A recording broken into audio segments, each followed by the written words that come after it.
Welcome to Xbox Nation podcast. Sorry we're a little bit late today. I was running a little bit behind. But here at Xbox Nation, there's three things I know for sure, for absolute certainty. Star Wars Episode 7 was basically Star Wars Episode 4 remade. Dynamite Hack. Wow. I know. Dynamite Hack does the best version ever of Boys in the Hood, and Xbox is the best box, guaranteed. You don't believe me about the Dynamite Hack thing? Go check it out. Boys in the Hood, Dynamite Hack, fucking great. You know what I'm saying? You're going to have to check that out. I got a full cast of characters here today. I've got a real American, Mooch. What's that, Mooch? Man. I'm just flustered sitting here using the American flag as my cape. I love it. Yeah, well, I was going to serenade you with Hulk Hogan's theme song, but then I was like, maybe I won't. I don't know. You know. Well, that's what I use for grown-up gaming. Didn't it seem like you were missing that? You were about to say some adjective after real American, but you stopped short. Yeah. I was gonna go all in, but then I was like, he's a real American, so I'll just leave it at that. We have the backstabber himself. Yes. Rand. Yes. Hey, is there some way we could do this podcast strictly in Buffy gifs? Oh my god. Oh my god. That was, you know what? Hold on. That was the best thing ever. I'm just going to say that. Like, if anybody ever goes back and reads that thread, it was just like, I don't even know how long that went on. Probably over an hour. There was 270 notifications from that. And the crazy thing is that all started just from me saying that I was going back to watch Buffy the Vampire Slayer. Yeah, because we had talked about it off air after the show last night, and I had like went to bed. I was like, man, I got to go to bed because I had to work early. And then I got up, and then you know how Twitter does that thing. It's like, while you were away, this happened. So I seen your GIF, and so I put a GIF up there. And the next thing you know, it was like, you put Angel dancing, and me and Foxfire, we have a habit of every time we have a conversation, she's Buffy and I do Faith, and we go back and forth between the two of us, and we do gifts that actually like go with hand in hand. And then when you jumped in there as Angel, it was just hilarious. Yeah, and it was Puppet Angel too. So yes. That was even funner. But just continuing real quick the introductions. Hashtag Fax himself, Art Wolf. Hey, what's up, people? Just here to give my opinions, because my opinions are the motherfucking facts. There you go, and he doesn't have the extra bass in his voice today, so you don't have to be scared. And we've got the two newest members of the panel. GKB, what's up, bro? What's going on? I'm going to be Mr. Negative today, I think. No, that's Rand. Wait. We can't have two negative people. Right. It's going to be like open up like a black hole. Yeah, that's like Rand's job. And we have your Mrs. Desert She-Wolf. What's up? Not a whole lot, just a lot of Twitter action. Yeah, I mean, you know what's funny is, like, I love Twitter. Like, I can use it on my phone when I'm at work and it makes shit go by faster. Today's was hilarious. I gotta admit, I've been having more fun on Twitter now that I'm, like, I was talking to you guys, and of course, like, Jordan and Firefly. It's like, just, like, funny, and Mooch is in on there, too, with the thumbings and the gifs. Yeah, it's just like everything, right? There's so much innuendo going on there. It's not even funny. You know what I mean? Well, it gets even funnier when people start tagging. They're like, "Oh, I have to get in this," so they just tag their name in it just to get into the conversation, which then builds it even more. And people were actually talking find about out a that lot today. about people and how many people actually liked Buffy the Vampire Slayer. You know what's funny is because I don't really mention that because I'm thinking it's like it's a huge nerdy fucking thing, but then it's like people like Jamie Moran, he's like all about it and stuff like that. So I was like, hey, that's pretty damn cool. And and I love the thumbing gifts too. Like there's this one that's really awesome. It's a Teenage Mutant Ninja Turtle, and he's really thumbing the fuck out of things. You know what I mean? He's like, yeah. I don't know. I like the little green one with the little smiley face on it. Oh yeah, they're all great. Like all the thumbing ones are fucking hilarious. Like it's just great. I got people saying that in my comments now. They're like, hey, I'm gonna give you a thumbing, and I'm like, fuck yeah. You know what I mean? I love that. But I want to jump into a little bit of the news. Gears 4 dropped early this morning. Release date October 11th. Cover art looks fucking fantastic. Probably the best cover art of Gears in history of fucking Gears. Let's go around. What do you guys think about that? October 11th, great date. Gears is traditionally done well. That's earlier. I thought Halo maybe should have dropped earlier in the month. Maybe would have pushed more consoles and games. But Gears, October 11th. What do you guys think? As far as the October release goes, it's perfect timing. You're avoiding the typical annual releases like the Call of Duties and FIFAs and so on, and it fits perfectly during Halloween month because this game has that dark and horror element. Yeah, I agree. Like, I think it's perfect timing because we're also going to get probably like Battlefield 5. We're probably going to get Titanfall. Like the shooters are just going to be like jam packed in November. So I think it's perfect. I got excited because there's something I've liked ever since Rod was issued the head of Coalition. Is Rod has been, and I mean this in the most positive way, because if you guys know me, it's the way I am. He's just that arrogant, and it's great arrogant. You know, like it's that cockiness that's like, he's like, yeah, guess what? Yeah, we're coming out on October 11th, and then it's just a picture of him with his arms out, like sitting at like this executive table, and it's like, you know, like this is what I'm doing. I'm the shit. You don't like it? I really don't care. I'm going to tweet it anyway. Like he says things that he means when I think Iron Wolf, you sent it out, or somebody else. I think it was Iron Wolf. Sent it out to him and said, so Rod, what's the deal? I heard, you know, the beta is going to be 720p. And he was like, nope, not even close. 1080p. Like 1080p, yeah. That was it. Bang, bang. Bang. I mean, yeah, like that was going to be a segue for the next thing too, but yeah, Rod just, you know what I like about Rod is Rod loves Gears. Like you could just tell. You know what I mean? There's so many developers out there who you're not really sure if they're just doing it for a paycheck or whatever. But Rod Ferguson, that guy just fucking eats, sleeps. His name, he never changed his name from Gears Viking. No matter where, even when he wasn't working at Epic, when he was working at 2K, or when he was working at when he was finishing up BioShock, getting Infinite out the door, the guy just does hits. He does hit after hit after motherfucking hit.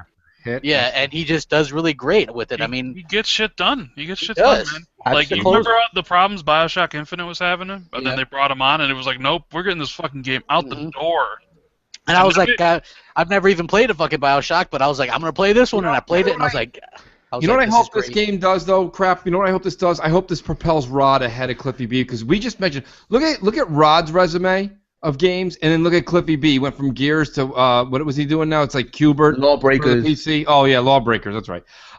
Like he's definitely propelled himself forward, and by getting the head nod from basically Phil Spencer saying take over this division and be that guy. I think if Gears 4, which I do think it'll be a huge success, but when it's a huge success, I think it'll put Rod Ferguson higher than it puts Cliffy B in the Gears world. I hope so anyway. He's not as big of a douche as Cliffy. Like, Cliffy is okay, but I think that Rod kind of, even though he could be a little bit arrogant and cocky, but he's more of like an every guy kind of guy. Well, Rod's the arrogant guy, like the guy who gets out of like, he's an actual, like, the dude's a pimp. Like, he knows what he's doing. He gets out. Cliffy B's just that douchebag at the end of the bar with his collar popped up. At least he admits now that his wife is out of his league. I'm just saying. We knew that. Yeah. As far as like Rod goes, like you know, Rod really loves Gears, but I think the whole studio really loves Gears, like Coalition. And I think like when new people come to work at Coalition, I swear I think Rod sits down at a table and is like, "Where's your Gears tattoo? You ain't got no Gears tattoo? Get the hell out of here." So I could work there, is what you're saying, because I got a big badass Gears tattoo. Yeah. You're in, Crap. You're in. Exactly. I'm in. I don't even got to do anything. They must have supreme confidence in the game. Like, it's April 6th, and they're like, nope, it's coming out October 11th. They got the date down, firm, 6 months coming out. Where's the date for Horizon Zero Dawn? Yeah. Usually Mooch talks that shit. I mean, well, since GKB is being negative today, I got to be a little more positive. Where's that Last Guardian release date? Where's Last Guardian? You know, like, we got that Last Guardian. That's a good release date, because then you can kind of, because we were, sit back and wonder what Xbox's release schedule is for the fall. But now we got the major domino piece. Now we can kind of figure out. I called September for Forza Horizon 3. September be Forza. November is probably going to be Halo Wars 2, because it's an RTS. It really doesn't compete with the other shooters that'll be out around that time. I didn't think about it like that, but yeah, it could be. Yeah. August could be Recore, if they can kind of like get it out there, like in a dead time right before September. They won't have enough time to promote that game. So if they're going to show it at E3 for the first time, they need at least 3 to 4 months to promote this game. They cannot release it on August, I don't think. Well, yeah, but would you rather release it in August or release it in November, where it's going to get destroyed? I'd say September is the sweet spot. Everyone knows Forza. Okay, well, September is going to be the Destiny expansion. So you have that. It's also going to be, and I'm calling this right now, Titanfall 2. Titanfall 2 will be out in September. Yeah. So I don't necessarily think that's a good time to release Recore. Do you see Recore maybe getting pushed back to the beginning of next year, kind of like the way Quantum Break was? And the reason why I say that is we haven't seen any footage of this game. We don't even know exactly what it's like. I've heard it's a RPG, but inspired by Zelda with a loot system. Yeah. So I've heard that from multiple people. I can't say who. I just don't think they need it, crap. They don't need record. They're going into, I mean, all they have to do is get through August, which Sony does. Sony doesn't have anything. You know, Rand just kind of said it, but I'll say it on a slightly more serious scale. The Last Guardian's not happening, and I'm on record saying if, huge if, Horizon comes out, it's going to be broken. They'd rush it. So that's going to be pushed to the spring because Sony knows that in the spring, and that it gives Microsoft a chance. If ReCore can go head-to-head with Horizon, which I don't see why anything can't go head-to-head with Horizon, because Guerrilla Games can't tell a story, you know, even if they hired Teddy Ruxpin as the fucking writer. They can't tell a story to save their lives. So, you know, I mean, to be honest, date yourself there because I had a Teddy Ruxpin. I used to tell the story to you at night or whatever, right? Yeah, like I was saying, I just don't think Horizon Zero Dawn will go head-to-head with Gears 4, because Gears 4 is like a whole different beast altogether. And the one thing I do love is the fact that Gears of War 4 would have a unique new weather system, and it will make a big impact during gameplay. They took a new approach with the art style, and they added a new dimension with the gameplay alone. And Phil himself has stated that they have a 10-year vision on the franchise moving forward, and you'll probably see graphic novels, books, and possibly a mini TV series. Hey, you know what? I'm hyped for anything TV, man. Like, we all love TV as gamers, right? Oh, hell yeah. Sony fans love TV. They love that PlayStation View stuff.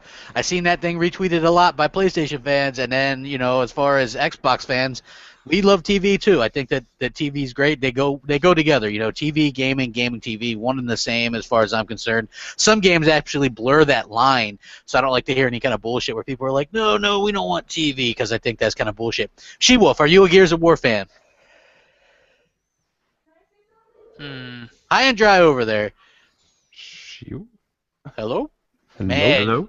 I think her mic stopped working. Yeah, or she's got it muted or something. Or she's trying to reply on a Buffy GIF.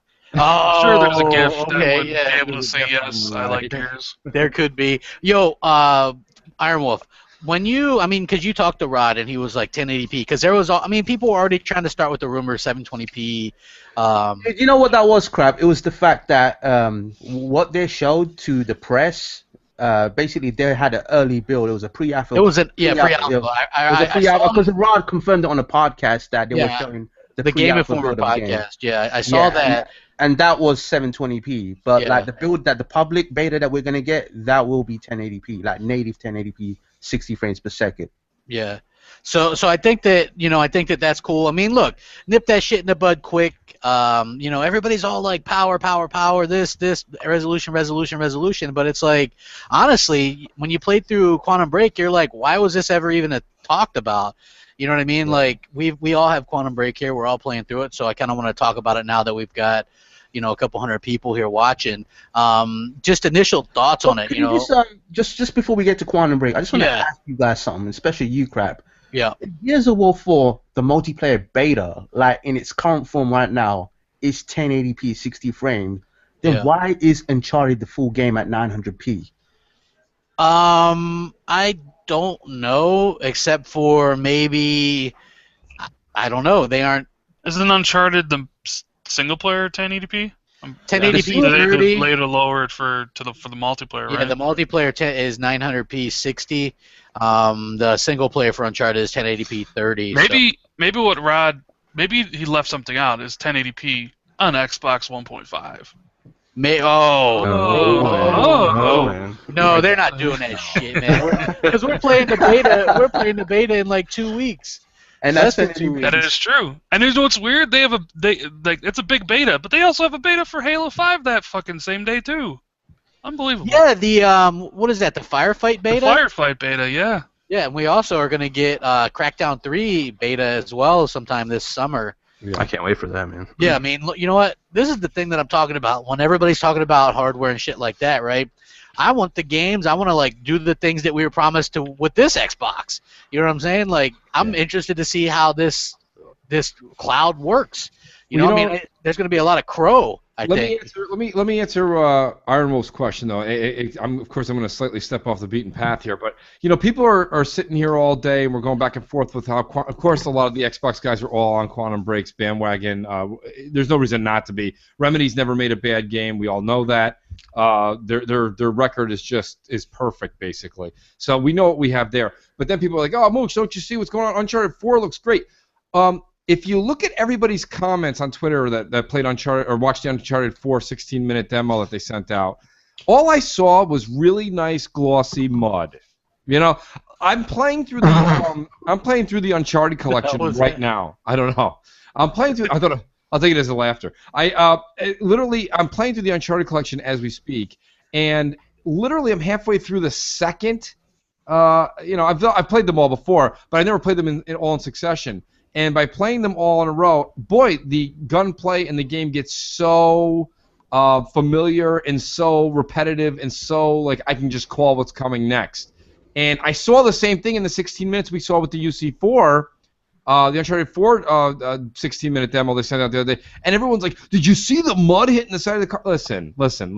I like how Sony fans can refer back to the simplistics of mud on the side of a car. You know what I mean? Or something like that. How about the game? The game was the same, right? Drake sitting there, Sully smoking a Cuban. They pull up to a rustic building.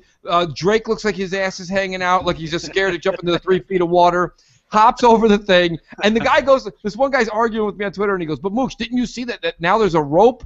I'm like, wait a minute. You're telling me 3 years into a new generation with all this power the PS4 has, they gave Drake a rope? Come on, I mean, there was more given to Lara Croft and Tomb Raider, I mean. Oh well, they stole the pick thing too for climbing and stuff. So I mean, that's. I mean, do you guys see the problems that maybe is it just my eyes? I don't know. Maybe I'm the one that's delusional. All I saw was a game that's supposed to be using this power of the PS4, and I saw glossy mud. And then I saw the same thing I've been playing on the Uncharted collection, except it's in a finer resolution, a more crisp, polished resolution. I didn't see anything brought to the table. Quantum Break, new way you play third-person shooter. Yeah. It's not a hide behind, duck behind cover shooter like Gears is. You have to run up there. You use your speed, whatever you want to call it, your fast run, your blast pass. You use your trigger, then you all of a sudden use your shield. You can freeze time, shoot them in that, and explode the bubble. And then each of those things has perks as you build upon your powers. I mean, there's just so much stuff that comes with Quantum Break there. Then you've got the acting. I mean, the acting is insane. I put my controller down, watched that 20-minute segment of the first episode, literally forgot I was playing the game. I was so into the goddamn show. Yeah. You know what I mean? This isn't just, a piece of shit show where it's the 5 of us acting. This isn't, you know what I mean? This is next line. Next line, crap. Next line. But I want to hear you guys. I mean, I was just amazed at the fake applause that Twitter gave the Uncharted 4 16-minute demo. When you've got a game in our hands like Quantum Break, I just think I made a prediction a long time ago. Sales-wise, it's never going to happen just because it is what it is. But Quantum Break, to me, thus far, and it's not fair to say until I get my hands on Uncharted 4, thus far, I don't see Uncharted 4 coming out with any kind of walloper except the fact that Nathan Drake is now Indiana Jones. He's got a rope. Yeah, great. I mean, all I'm going to say is that I know some of you may not agree, a few of you may, but as far as the PlayStation goes, and to you PlayStation fans watching the show, take it from your boy Wolf. The best game on the PlayStation 4 in 2016 will be Rise of the Tomb Raider. Wow. I mean, that could be. That is a good. I didn't even think about that. Yeah, I mean, that was my game of the year last year, so it makes sense. I mean, PlayStation's not exactly getting what I would consider a plethora of great games. Just what I think about, I reviewed Quantum Break, and one of the things that I loved about it, right, so many people were out there trying to discredit the game already, saying it's super short and all this kind of stuff, right? The shows itself are 90 minutes. There's 2 different distinct way paths for each one that you have to pick at the beginning of the thing, right? So that means, and there's different achievements for each one. So basically, you have to play through the game at least twice, which means probably, even if you speed through the second time on an easier level, it's still going to take you probably 20 hours, 20 plus hours to do that twice. So there's plenty of gameplay there. There's plenty of replayability. You want to see the different paths and things like that, and get all the collectibles, and you know what I mean. So there's definitely content there. I mean, you can nitpick and say, you know, like Rand was talking beforehand, was saying he wished there was maybe a horde mode or something like that in the game. But overall, the thing that I think I like best about this game is you get to see through the eyes of the bad guys, what they're thinking, what they're doing, why they're doing that. You know what I mean? Most of the time, and I said this yesterday on GKB's podcast, you don't get to see that too often in the game. We know there's good, we know there's bad, we know why the good guys are doing what they're doing, but we don't know why the bad guys are doing what they're doing. You know, so it's interesting to see that the bad guys have their own kind of diluted kind of idealism, and it's interesting to kind of see that play out. You know, that's why I like that so much. You know what I mean? Like, that to me, it's I hear Rand was talking about, you know, how, you know, possibly it would have been good if we had a horde mode. Now, if you look at the Quantum Break UI, the main menu, it will say, like, you know, timeline, start game, continue, and then obviously downloads. Downloads as a plural. So obviously when you go into it, you download all the episodes, but it has download as a plural. So it makes me feel that we are going to get some sort of content, maybe equivalent to what we had with Alan Wake, like the writer and the script and the American Nightmare. So if I were you, I would just wait until E3. We probably have some Quantum Break announcement. I would love some kind of add-on.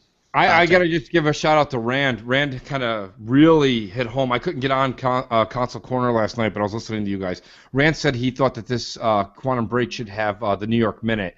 That's outstanding, because if you look at the level design and the way that each of these are going, and I'm only in Act 2 right now, but you can see that New York Minute concept from Max Payne 3 is perfect for Quantum Break. Absolutely perfect. And I don't see it being hard. All they have to do is take the exact same levels, right, with the levels of difficulty, and add a timer.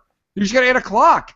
And it's really, really a competitive thing amongst friends to beat through missions with how many kills and how you did the kills and in what time. I think that's a genius idea. I prefer that than just a standard horror. And they could call it Race Against Time or something like that. Yeah, exactly.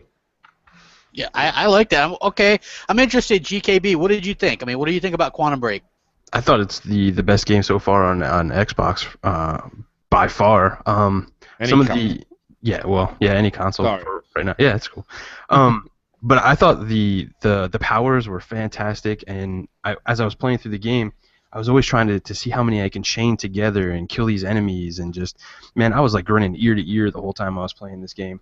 Yeah. The story, the shows are fantastic. I was always on my seat and being like, oh man, what's gonna happen next? What's gonna happen next? And then there was like them oh shit moments, and later on in the story, I was like, oh my god, you know. I just had a blast, man. Yeah. Like you said it, you know, you have a smile on your face when you're playing it. Me and Rand were kind of talking about this too. Rand, I mean, you get that kind of tingly feeling, like, you know, we were talking about how we hadn't felt that this generation very much.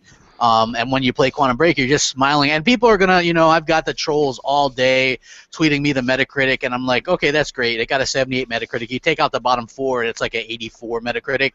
So, I mean, that is what it is. Not that I live or die by Metacritic, but it's fun. It's like something that realistically I haven't really had that much fun this generation with until this point. I mean, there's some games where I got that hint, like Sunset Overdrive was there.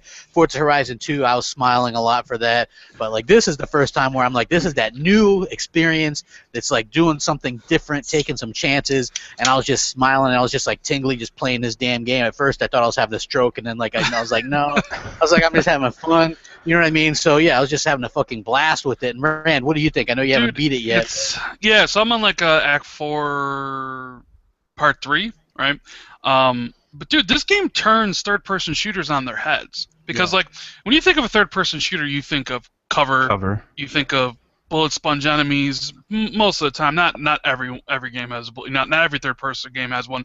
But just kind of, like, slow-paced, methodical. Because you got to hide behind the cover, you got to shoot the enemies, you got to, you know, like, dump all the bullets. This one just, like, no, it's third person, but it's an action game at its core. Yeah. Because you want to get in there and fight. And literally, like, I came to a realization, like, when I was playing this game, like, you're fucking God. You are God in this game. Seriously, like think about all the things you can do. You throw out a time bubble or time stop, which is a grenade essentially, right? Stop someone in there. You shoot your gun into it, it collapses, that dude's dead. You hold you become the Flash if you hold left bumper and just run to somebody. Press B, insta dead, right? Yep. You throw up your shield, nobody can shoot you, you recharge health. You dash out of that, hold left trigger to slow-mo, headshot the motherfucker, right? Yep. And like just constantly, like nobody can touch you in that game. It's like one of the most like thrilling. I'm like losing my. I'm trying to think of a proper adjective to describe how fun the game is to play, and that's just like what I'll just go. It's fucking fun. Yeah. And it's also good to know too, like if you're trying to play this game like a Gears of War or cover-based shooter, you're gonna die. Those AI they'll surround you and come after you. You're just gonna die. The only time I will like hide, like I won't hide. I'll like dip behind cover, use the vision so I can kind of see where the enemies are, so I can plan my attack. Yeah. That's where the game shines. The game shines. It shines in like every facet. Like the storytelling is phenomenal. The way the game looks, I think, is great. Like the motion capture. Like if you like watch as Iceman talks, like it's really well done, right? The TV show is. The production values on that TV show, awesome. It's not Netflix quality like Daredevil or something, but it's pretty close. Yeah, it's pretty close. Yeah. The combat's the best part. The story, it's sci-fi, it's time travel. You had me at hello, right? Yeah. Like I don't know who Remedy or Microsoft has to talk to, but they definitely need to make a Quantum Break TV show, man. I would totally. Here's the thing. They probably were. They probably were. There's an alternate reality out there where Xbox One out of the gate was a huge success, and the entertainment division, the TV studio, wasn't shut down, and every single one of Microsoft's premier franchises had a TV show to go along with it. And Rise 2 got made, and that Rise miniseries was actually really good too. I love that. Like they were gonna really make something good with that, and then I really like it because look at Capcom kind of did that Dead Rising movie that was pretty successful, and they're making a sequel to that. So I could definitely see the Halo series has been really good, the Nightfall and all that stuff, and Forward Until Dawn. I've really enjoyed those. I would love to see something with Gears as well. Can you imagine because they got for Gears the main character Gears is voiced by Liam McIntyre. Yeah, the guy, yeah. So in this alternate reality where Xbox One is doing great, killing the PlayStation, there's a Gears TV show to launch with that Gears game, and can I go to that reality? I think me and Mooch would be happier there. Maybe because I was thinking there'd be like a Halo TV show, a Gears TV show, the Quantum Break TV show, maybe but outside of that, but Quantum Break is exactly what I needed. I needed a game where it was like, all right, I don't really think this game could have been done last gen, right? Because you play some of these games like Shadow of Mordor. it literally is on cross-gen. It could be done, even though it's a really good game. Even Wolfenstein, some of my favorites, they're cross-gen. But I play this and I'm like, I don't think this could have been done when the time splinters and stuff and all that stuff happens and.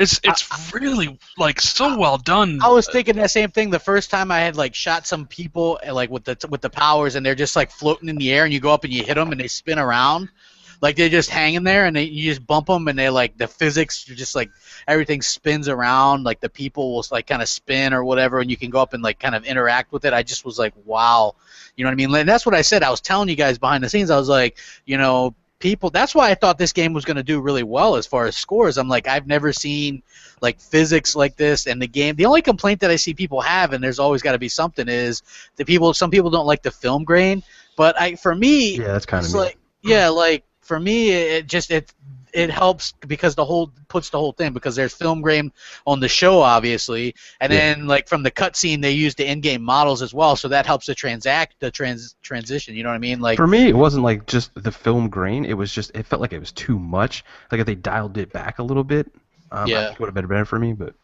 I heard what you guys were saying yesterday, and as I was playing, I see it. But to me it's done deliberately, and you guys all mentioned this. Mm-hmm. It's always to give you that feel that that's the world that you're immersed into. That no matter, even while God, when Littlefinger's kind of walking past you, you see his hair kind of still waving. You know what I mean? Yeah, from Game of Thrones. Sorry. Okay. That's who. I don't remember the character's name right now. Serene. Paul Serene's character. He's Littlefinger in Game of Thrones. Gotcha. Probably. You're not watching Game of Thrones? I've never seen that show. He's the pimp that I told you about yesterday. Oh, okay. Welcome back. Yeah, I didn't want to just butt in. I figured I'd wait till I could like kind of jump in and say something. Yeah, you got to double dutch in. That's how it goes around here. Yeah. He's probably. I mean, I know this is not the subject hand in hand, but crap, you got to get into Game of Thrones first of all. Yeah, I mean, I probably will. We told him yesterday he needs to watch it. Yeah, I mean, there's only a handful. You don't watch Walking Dead either. What are you doing? Yeah, we were just talking shit yesterday no, about he watches Buffy, so... I do. Yeah, but we were talking shit yesterday about how it's most likely that Glenn died. Oops, spoiler. Nah. Shit. Yeah, what an asshole, book. right? Yeah, that's comic book. I don't think so.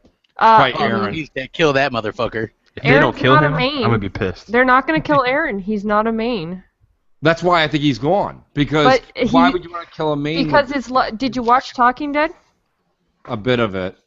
They even said the character that dies is going to change everybody's lives. The person, like, it is a big thing to go to the next story for who dies. It's going to be a main character.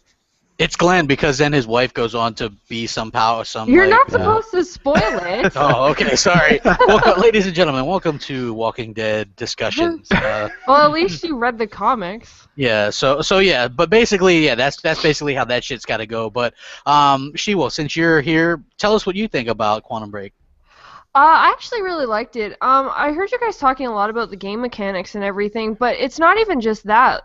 Like, when we were at the boatyard and stuff like that, watching all the metal fall and everything, and it's just the surroundings. The surroundings alone are amazing. You could stand there and actually just look at everything that's in the environment. Yeah.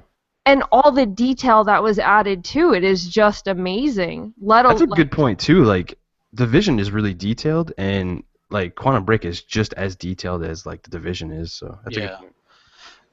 Yeah, I love it. Well, what did you think of as far as like the story and things like that? Like, what was your like initial reaction? Were you just like smiling when you're playing it, like the rest of us? Like, this is like really next gen finally. It actually, yeah. And about the story, there was actually a couple parts. I'm pretty sure everybody would have hit it by now because I think everyone said they were in Act 4, right? Yeah, I've already beat it, so. Okay, well, it's okay. Wait, you're where? No spoilers. Act 2. Oh, okay, I'm not gonna say it then. Oh, damn, slow-ass Okay, mooch. there's spots in it Sorry, guys. that I was just like, oh my god. And then you see it happen, and GKB would play one side of it, and I did everything opposite to him, and I really, really highly recommend playing it twice and doing the opposite, because the choices that actually happen, you'll be like, oh my god, I can't believe they just did that. But then in GKB's, it was like, wow, okay, I can see where you're going. But then I took the harder route, and I'm like, oh my god. Oh my god. Exactly. So you weren't doing the PR route, right? No, I did the PR I went hard line. Like, come on, let's see the damage. So, but it's definitely different to see what they do, and the acting was amazing. Everybody's movements, which I thought was actually really smooth. Again, I said it yesterday. The one thing I do hate is when you're shooting, you have to stand, no matter where you are. Like, I understand you got the bubble, but it doesn't actually last that long. Yeah. And if you have like tons of guys surrounding you, you're shooting one person, you have like all these people just like shooting you in the back. But you're God. You shouldn't have so many people surrounding you. You're all over the place. God. You can do whatever you want with time. Yeah. You know what I was doing? I was just like running in between them. I'll bubble. If I'm losing health, I'll run away real quick, bubble, and then I'll just like start smacking people. You know what I mean? You're right. Like for me, it's not really a shooter. I consider that like an action adventure game with some shooter elements. Like, dude, and you know what? The combat's so good in that game. Like it drags down it kind of drags down the sections where you're just walkie-talkie stuff. Yeah. I gotta say though, when I was actually playing in some spots, like I would actually record myself just like time dashing and then like shooting them in the face just to like watch them like fall back slowly, I'd like record that just because it looks so cool doing it. It does. Like I agree. Like it was really cool. Like the first time I was playing it, I was just like, wow. Like the whole time I'm just saying, wow. Like it hooked me right away. I go into that little tent and I see the Alan Wake thing. Oh, you know what I mean? And I'm like, right from there, I'm like goosebumps. I was like, holy shit. Did you all see the email with the screenplay and everything, and read that with the knife and the time machine? I mean, I started to read it, then I realized how long it was. I was like, it's pretty long. Yeah, I didn't read the whole thing either because it was incredibly long. But what summarize it? Just something. I'm sorry, I don't mean to cut anyone off. I just want to throw this out. Someone had just asked me in the chat if I was mad that there wasn't a female main character to play. Truthfully, no. You know, the game didn't call for it. I really don't care whether I'm a male or female if the storyline is how it goes. Like, you got Tomb Raider, that's only female character, and she works for that story. If I'm playing a multiplayer, yes, give me a female character or I'm going to be pissed. But if it's going to single-player mode games like this, if it's the story, no, I don't get mad about it. Plus, that the Beth character was pretty... So yeah. But you don't play her, though. No, I know, but I mean... If you play there's two strong females in this game, though. Yeah. Right. I do like... I mean, when I first started playing the game, I was like, all right, I'm going to be Iceman the whole game, right? But then they switch it up and then let you play Paul. Yeah, I really like that junction points where you kind of get the point of view from them, and you get to decide the choices. I'm like, that's a really interesting way of doing it. Like I thought it added something extra to the game. I wish you could have done more with him though, like do some of his powers, because it seemed like he had a little bit stronger or better powers than Jack Joyce. Well, you can see the future. Well, he was able to like freeze the whole entire world almost. Yeah. Well, you know, like I mentioned this, I think it was just me and Crap waiting for everybody to come in here. But what the game's missing is an extra mode of just like a horde mode, or some mode where you can just like fuck around with your powers and just fucking kill on just dudes like all that are constantly just coming at you. Yeah. Or even when I mentioned before, like the New York Minute mode, like you like to go through the game like as fast as possible with the time limit and just kind of like try to get through it, like scoring as many points as possible or being within a certain amount of time. I think that'd be really fun. Yeah, they could do it like how the Arkham game does too. Like how like Batman has those like training levels or whatever the hell it is. Yeah. And that's what I was gonna say. Like in this game, that's a good comparison. Like I feel like fucking Batman because in the Batman games, you are a god in that game. Like you could. Yeah. I mean, I'm not gonna toot my own horn, but I'm fucking really good at the Batman games. And You've 1,000 gamer scored all of them. Well, I'm sure. Yeah, but like, dude, I go through those combat stuff, and I won't even get hit. And it makes you feel powerful. It makes you feel like you're the goddamn Batman. And in this game, you get the same sense when you're actually going around doing all the stuff, killing all these people without getting shot. Like you are powerful, and those are two games that really get that done right, where you are a powerful person, and like like nobody else is even close to your level. Like nobody even like could even do anything to you. I don't think I've died in combat in Quantum Break yet. I died on some of the stupid like platforming sections because the jumping's kind of weird. Yeah, that was probably my least favorite part. I'm like, thanks for throwing in platforming parts, assholes. But realistically, it was easy to overlook. I mean, it's not bad. I see where you were coming from, Rand. Like as far as like maybe needing another mode and stuff. But I'm kind of glad they didn't. I'm glad they put all the effort into the story and the show and everything like that, because a lot of times with these kind of games, the multiplayer or those kind of modes feel kind of tacked on and don't really work out so well. So, like Tomb Raider Reboot. What was the budget on this game? Because I'm actually hearing like without even the marketing, the budget of this game was 150 million. I don't know how. If it's 150 million, that game's not making any of its money back. I heard something like 50, 75 million, something like that. So you could just see just from the TV show how expensive it is to do that, and then how the game looks, how long it to pay the actors as well. Well, yeah, I mean that would go into the TV show and stuff, but that game, just looking at that game, it just oozes like love, and money. Like there was a lot of fucking money poured into this project. Yeah. Well, I think that could have been why they, it was becoming so expensive. They needed a name recognition. That could have been why they switched the actors. And then the original guy, he's relegated to being a cab driver. Well, at least they didn't put it to waste. You know what I'm saying? Is Remedy Hey, known he for did doing any play a DLC? really good cab driver, though. You got to give him He was awesome, money. man. Great fucking cab driver, dude. I'm not gonna lie, great guy. But he wouldn't have been good as Jack. After seeing him as the cab driver, he wouldn't have been good as Jack. Yeah. I agree. You know, I like Iceman in that role. I think they did they did a good job with that. Go ahead, Mooch. Is Remedy known for doing any DLC at all? Yeah, they did a couple with Alan Wake, the writer, and then the other one, which were like standalone, not season passes, just like 2 standalone. And then, so there's a chance that we may see something. Yeah, they also did American Nightmare. You know, it would actually be really nice to see DLC of possibly the other characters, like seeing Beth like more in depth of playing as her and playing her side. Yeah, like playing her whole side and like when she stole Jack from the place and everything else like that, or you know, also going more into Paul and actually being able to play his, you know, like GKB said, his powers and seeing exactly how his adapted to where they were. Yeah. I think it would be cool, like just like Infamous, you got to play as a chick in the DLC. So playing as Beth with the Quantum Break DLC, that would be pretty cool. The only thing, if you're gonna have her as the other playable character, she has to be somehow hit with that time bug too, because you don't want to go from having the powers to just walking around shooting like a Jill Valentine. You know what I mean? Yeah. Well, that's I guess the other person you'd have to play as is Paul Serene then. Right, Paul Serene would be or just some dude in like the armor that has that can do those. What they could do is just do like a little flyby, like we thought it was only 2, but then there's this guy too.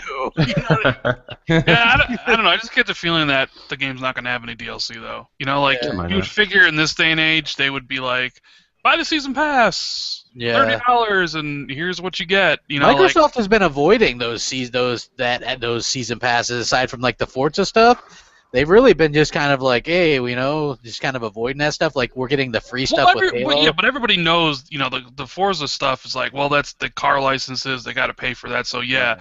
But like the Halo stuff is done really well. In fact, I don't know. You saw today when they announced the Doom season pass, right? Yeah. $40, and people were just fucking pissed because I think people are like, they're like, you know what? I like the Halo model.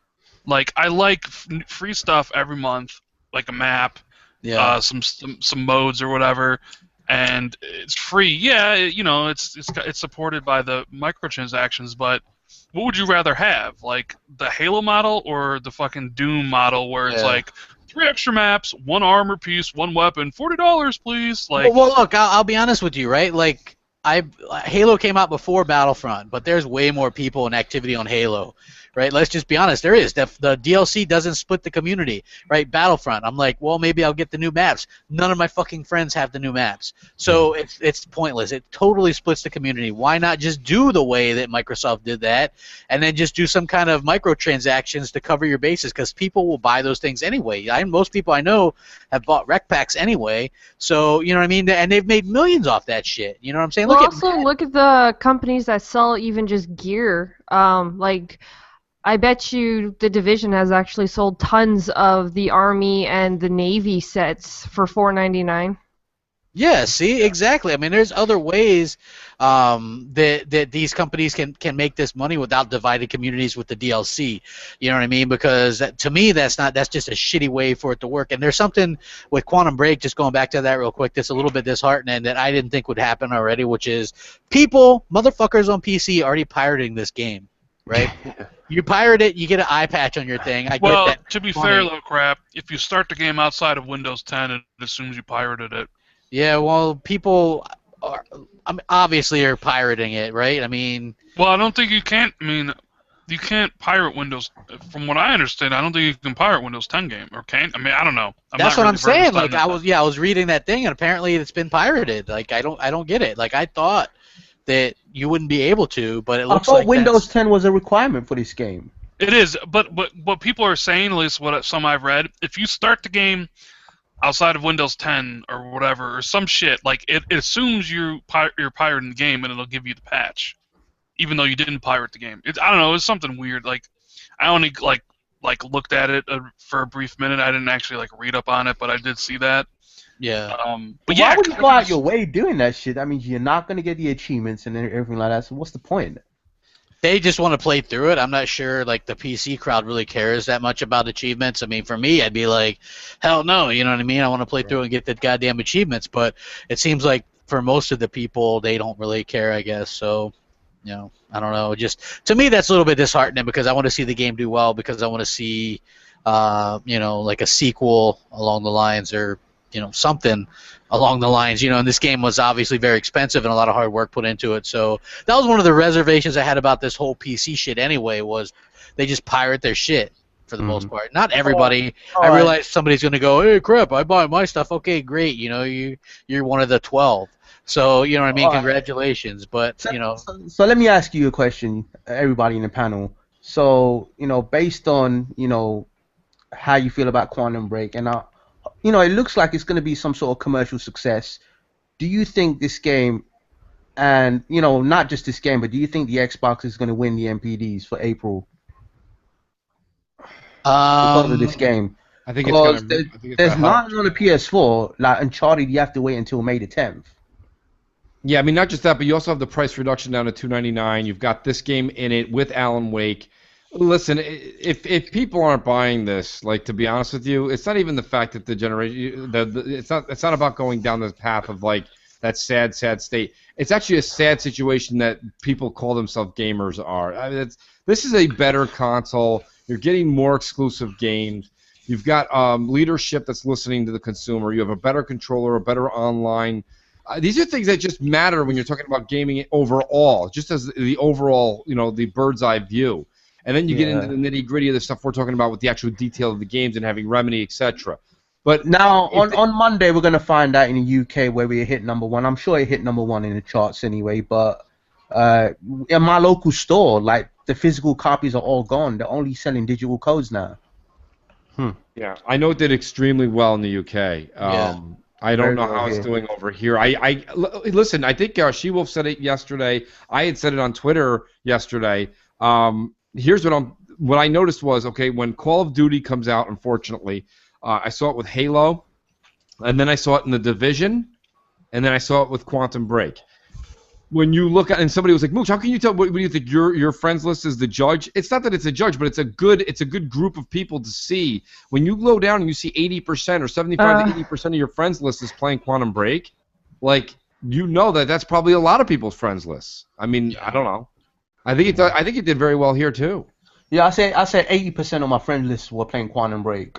Yeah, I'm pretty sure anyone who could afford it was probably playing Quantum Break when it was released, because one, it's the first game in quite a while that is just on the Xbox. Like, I know The Division did recently come out, but it is still multiplat, and everyone was so hyped for this game, and they did do a lot of marketing for this game, so it was really, really hyped up, and I really think anyone who could afford it did buy Quantum Break when it was released. Yeah, I don't really get into NPDs and all that too much, man. I just want great games. It's, you know, I'm a gamer, so. But I think out of all the months, this month is probably the best one for Microsoft to actually win an NPD. Yeah. So it could happen. Yeah, I mean, it could. It could, you know, pigs could fly too, but I don't know. You know, I will say. I think there's a really good chance of them winning the NPDs for April, and they're probably not going to win another one until maybe Gears of War 4. Hey, that's a good point. I mean, Halo was their last one. I mean, Gears 4 could be the next one.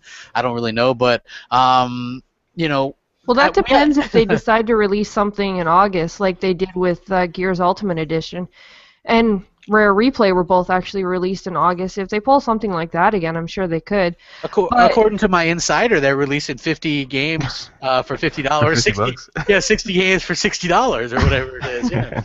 So. I was cut out during the Gears of War thing, but when you brought that up about winning the whatever you guys call it, I don't really care for it, so I don't really whatever. But I think if they release it in October, well, they are, right? It's October 11th. October 11th. With them doing that, I'm kind of curious if they're going to do as big as what they did with Halo, because they're doing it the exact same month, and that was the #1 game in the whole world. Yeah. Well, not only that, Halo 5, even though it gets shit, Halo 5 was the best-selling exclusive of 2015. Yeah, it was. So, I mean, you know what I mean? And that was the last time they won. I thought they should have released Halo 5 earlier in October, just because it probably would have helped push more things, because what happened was it launched the last week of October, which led into Call of Duty, and then which led into Battlefront, which did fucking insanely well. What was it, like 13 million copies or whatever the hell it is? Well, what's really interesting is Z Huge tweeted out today that there's been over 23 million copies of Gears of War sold so far. So if you just break that down, that's fucking phenomenal. And then, of course, you got the beta coming this month. The 18th, absolutely. Oh, Mooch, you got to eat a little bit of crow, bro.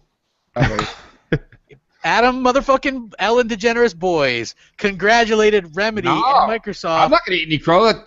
Thank me. I'm the one that started the whole chain.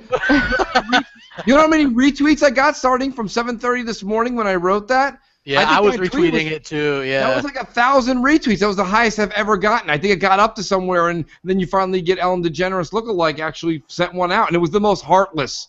I want to send us a quick thank you out to Phil and his friends. Congratulations. You have a talent of turning something like good into something terrible. Yeah, Mooch is a little bit depressed. Mooch should have just been like, I can't stand them. They're all scumbags. Yeah, I think it would have been cool if she'd have tweeted that out. Yeah, that's what I'm trying to say. Like, they had him do it. I thought the coolest thing was Adam Boyes, pimp slapping the shit out of that dude that was, talking crap about Quantum Break and whatever. Yeah, how do you like it, Sony fans, when your like leader or whatever fucking starts like talking shit and getting you a bunch of tweets and shit? It's not so good, is it, motherfucker? Yeah. Yeah, where's all the articles about this, man? Yeah, where's the fucking articles about that? Apparently you threw him under the bus, right? Yeah, Adam Boyes smacks down fucking PlayStation 4 fanboy. You know what I mean? Where's all that, man? Where's the fucking... I expect this motherfucker to be put on blast all over the place. Oh wait, no, he's not named Crapgamer, so it's not the same thing. I have to say, this is definitely like the time for betas, though. Like we just had the Doom beta, and now the Gears beta, and then in May we're gonna have the Overwatch beta. We're also getting the Crackdown 3 beta as well this summer, so that's gonna be. I think that'll be during E3 time, most likely. Dropping it then. Yeah, drop it same day maybe. Oh, you think so?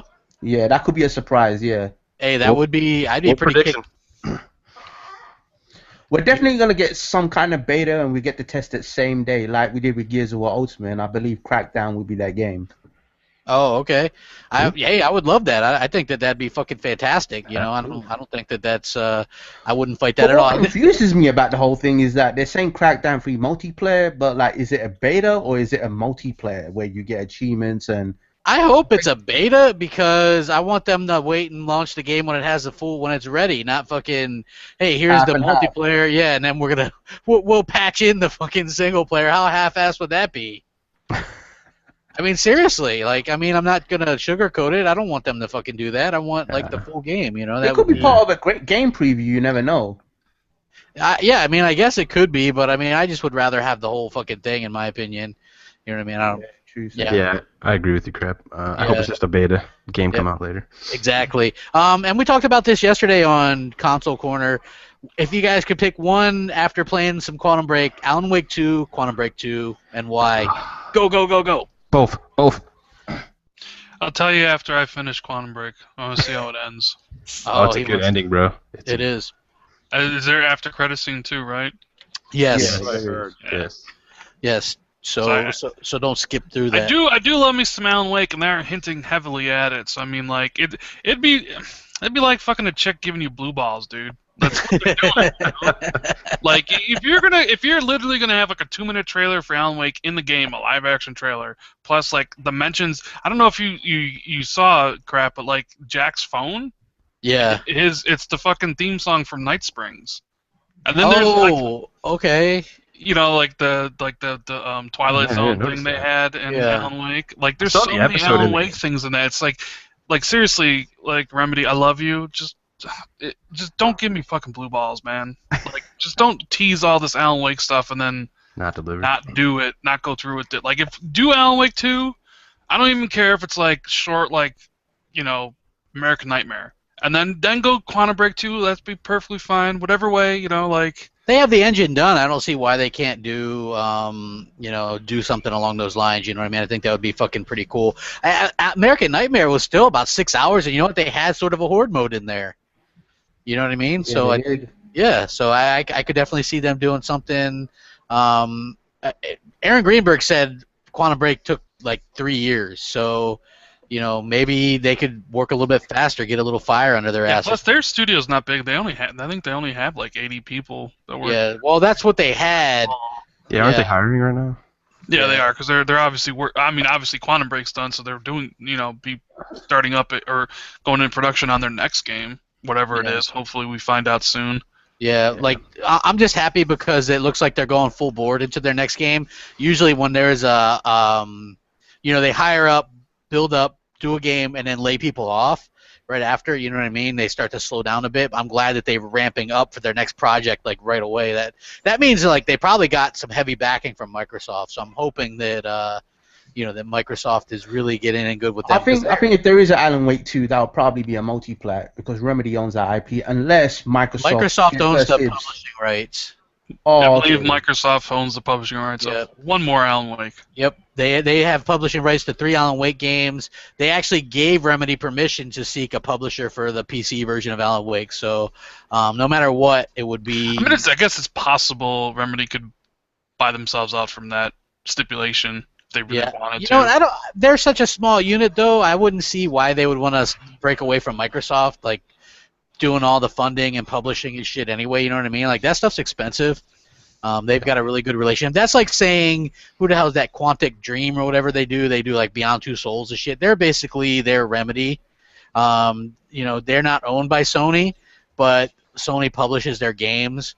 And so like they work with Sony. They're happy with that relationship. Remedy seems happy with their relationship with Microsoft.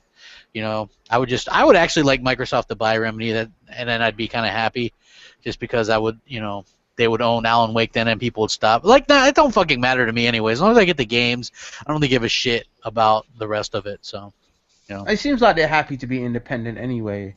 Yeah, it seems that way to me. But if they do make some sort of deal, like a 10-year contract, like Activision did with Bungie, that'd be pretty cool.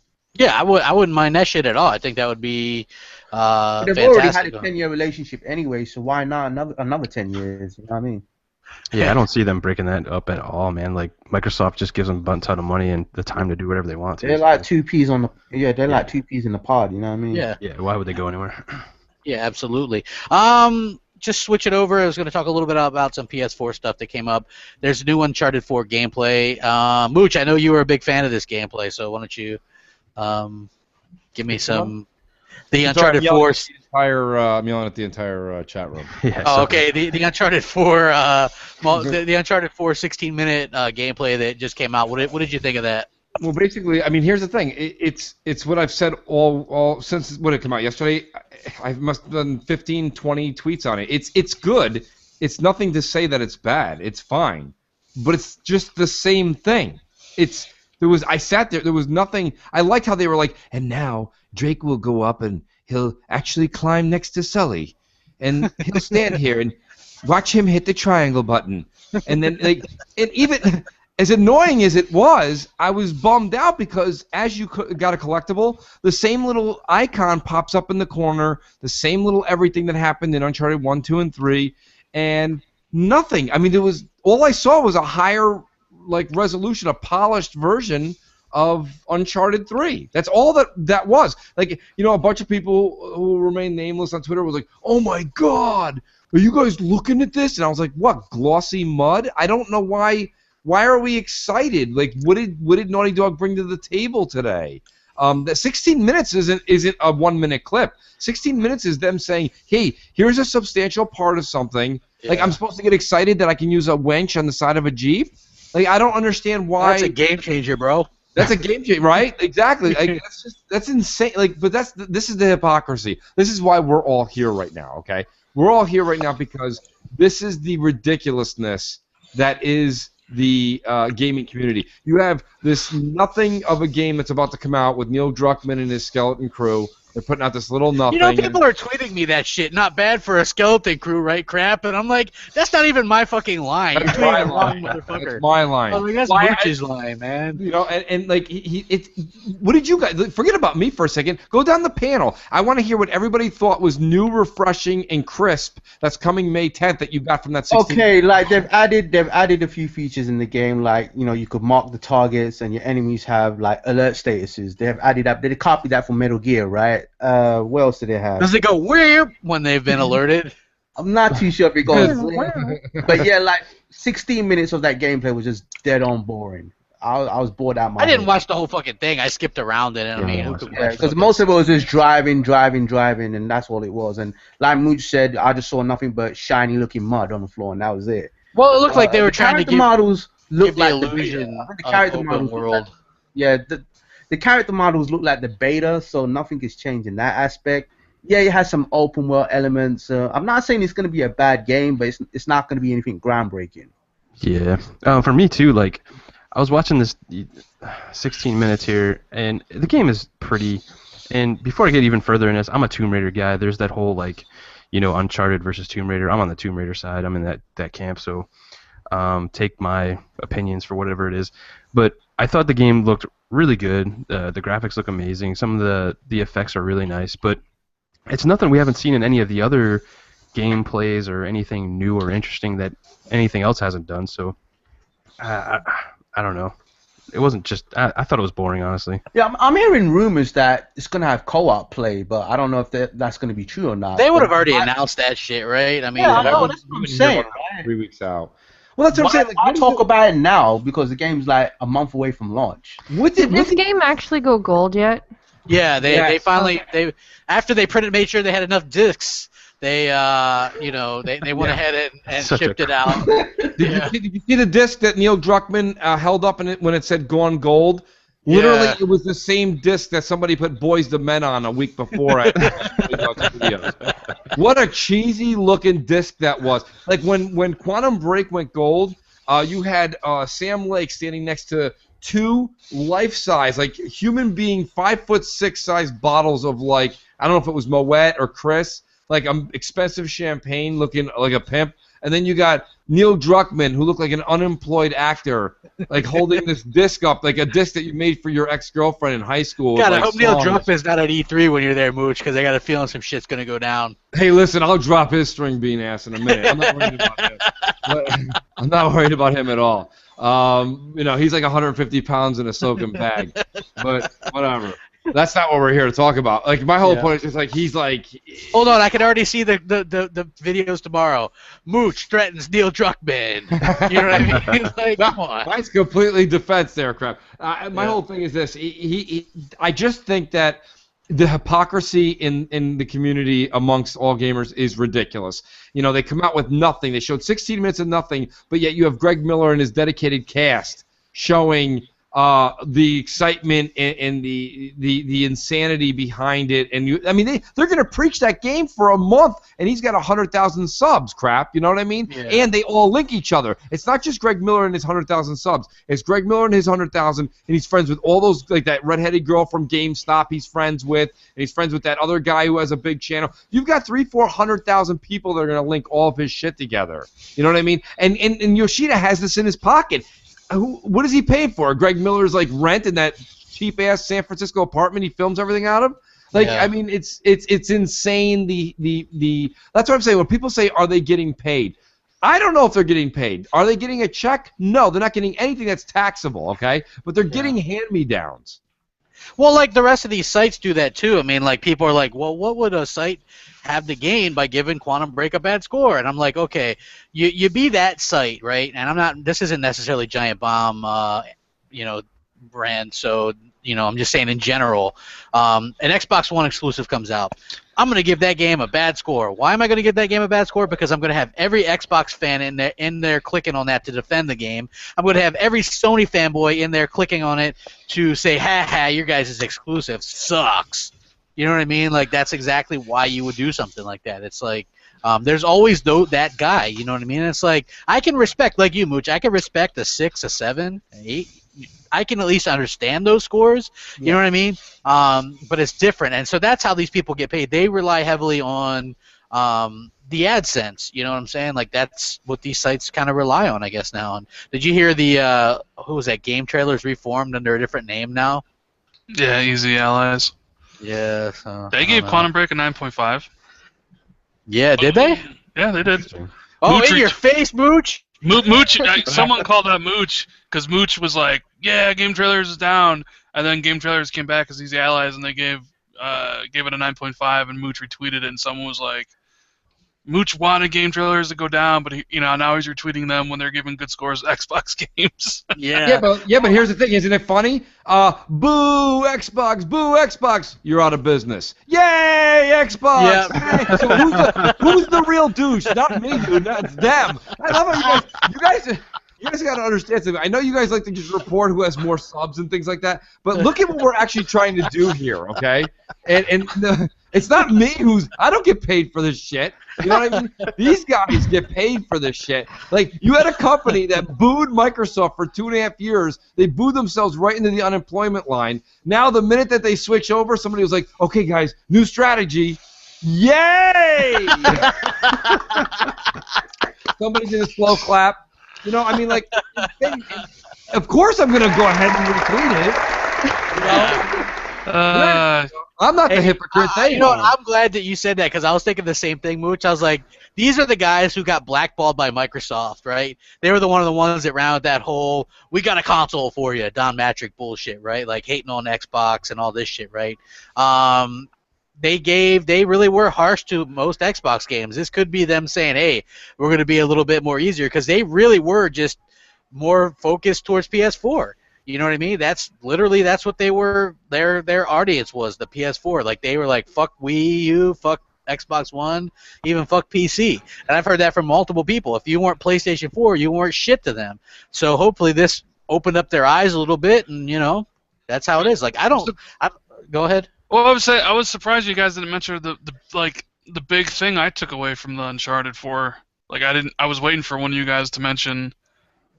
Not so much like what the game looks like, but the day they decided to show it off, I thought was more the Quantum Break release day. Yeah, I mean, I know it's strategic. You want people like, hey, we got, Uncharted still coming out, but it's like, hey, Quantum Break's coming out, and they're like, oh, here's 26 minutes of Uncharted 4, and like every outlet has it, and it's like, I see what you're doing, Sony.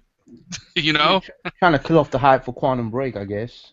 No, I mean that's what they tried to do. I mean they're like, hey, it didn't work, we know Microsoft's got a big exclusives coming out, but fuck, Uncharted 4 is right around the corner, guys. Maybe you should save your $60. That's what I thought Sony was trying to get across with putting out that stuff that day. And they could have picked any day, like any day to put out that footage. But even they next week to do it the day Quantum Break came out. Look out! That's Mooch is the motherfucking moderator in the chat. I'm waiting for Mooch's oh man, the power. I have the power. He has the power. Yeah, come on, guys. Like, fucking A. Like, it's okay to go back and forth a little bit in the chat, but at least fucking chill out a little bit. Jesus Christ. That's what I'm saying. Like, I'm going head to head with them because I think the only way to talk douche, you have to act like a douche like them. You know what I mean? You have to lower yourself down to that level. Like, you really do, because you can't be like, well, excuse me, sir. I was wondering if we could just have a chat. No, it doesn't work like that, Hey, they don't, dude. They're pissed off, man. Come on, like. Well, of course they are. Like, it gets to what we're talking about right now, right? Like, the minute Quantum Break comes out, what does Sony do? They do what their scumbag fans do. They come out and they release something on the day of Microsoft's parade. Microsoft doesn't do that shit to like them. You know what I mean? They really don't. There was that one thing with the Destiny ad, but that was more of a middle finger, I think, to Bungie. But I mean, in all honesty, what was it that they released? What did Sony release on Quantum Break release day? What was it? The Uncharted footage. The Uncharted 16-minute footage. Like that's just dirty. That's dirty, and that's what I would like to say to Phil. And I can't wait. Hopefully, I get a chance to hang out with him, even if it's for a minute at E3. I just want to say to him honestly. To be honest with you, this is the shit we're talking about. Like that's. Shout out to Jamie Moran. He also mentioned that the Paris event was the same day as the Halo 5 launch. I'm just thinking like Mooch goes up to Phil at E3 and like Mooch put his arm around Phil. He's like, all right, Phil, All right, Phil, like I gotta tell you something. Like he walks off with Phil into a corner. Like, all right, this is how we're gonna run the playbook about Sony, Phil. We gotta have us a little bit of a sit down, Philly. I got this whole thing planned out. All right, I'm gonna sit down with him. We're gonna have a couple of scotches. We're gonna figure it out. Yeah, well, does Phil even drink? I don't know. He will on that. He will on this E3. Yeah, he will.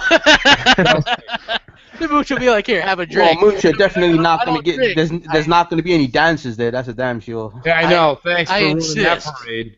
Yeah, right. Come on, man. Just fucking, you can't have go-go dance. And She-Wolf, I mean, you're a girl. What did you think about that? What, the whole female dancer thing? Yeah, like they were just like go-go dancers. Okay. One, I like the whole cosplay kind of thing. Like, I always want to go to MegaCon and do the whole cosplay. And I'm sorry, even when I play video games, I try to make my character look the most sexiest as I possibly can because it's just what females do. You dress. Like, I'd go to a nightclub and I'm going to dress to impress. It's the way any female, pretty much in their right mind, is going to do.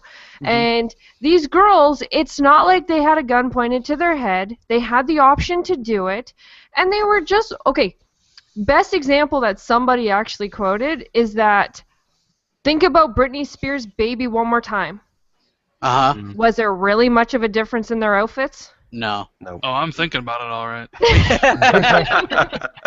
Nice. So, to be honest, I think it was the dumbest thing ever. It was a girl who got kicked out of the party, and so she decided to bitch about it. Yeah. And Sal said she was ugly. That's why she bitched about it. Oh, Jesus Christ. I'm surprised people didn't attack South over that, but yeah, I agree.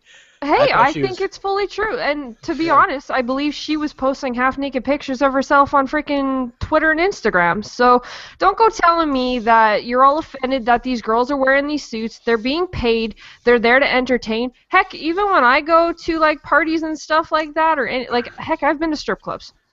So don't try to tell me that all these females are embarrassed or upset about this because we put ourselves out there. We flaunt ourselves all the time. Look at cosplayers. If all these people have this big issue, don't ever go to an after party for, like, any of these big cosplay places. Like, yeah. Why? What happens at these after parties? Yeah, tell us what happens. We're all interested. I'm dead serious. I've you never can watch heard videos on YouTube. I've never heard of any after parties of cosplay. Honestly. Seriously? Are you familiar with? Yeah, They honestly. have, like, the biggest after party ever at MegaCon. Like furries and stuff, like people that are into that kind of shit, right? I don't think it gets that in depth. Okay, gotcha. Hey, moving on. I'm trying to justify this, and you guys are making it sound worse. No, I just had never heard of these after parties. So that's news. That's news to me. Wow, I'm actually pretty much everyone that I know of, even like the New York one. I can't think of what it's called. But you got like San Diego Con and all of those. Like any conventions that do cosplay and stuff, they all usually have after parties that you can pay to go to. Oh, but I've never been to any of those, so like I wouldn't know. Oh well, if you look on any site, really, you can even Google it. Go to like cosplay after parties and stuff like that. They Google get pretty right crazy. now. Yeah, he's doing it right now. What do you want me to Google? Do the MegaCon one. MegaCon after party, I think it was 2014, was probably the most. There was girls walking around in just paint outfits.